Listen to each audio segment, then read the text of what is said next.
வணக்கம். நல்லுணவு நம் உணவு இந்த அலைவரிசைக்கு உங்க எல்லோரையும் அன்போட வரவேற்கிறேன். எங்க வீட்டில் உள்ள அள்ளிக்குட்டையோட படத்தை நிறைய பேர் ஏற்கனவே பார்த்து ரசிச்சிருப்பீங்க.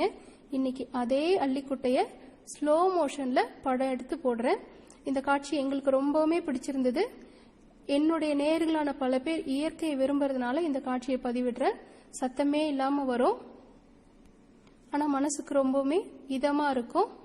உங்களுக்கு பிடிச்சிருந்தா உங்களுடைய நண்பர்களுக்கும் பகிர்ந்து விடுங்க. உங்களுடைய மேலான கருத்துக்கள் ஏதாவது இருந்தாலும் கீழே உள்ள கருத்து பெட்டியில போடுங்க.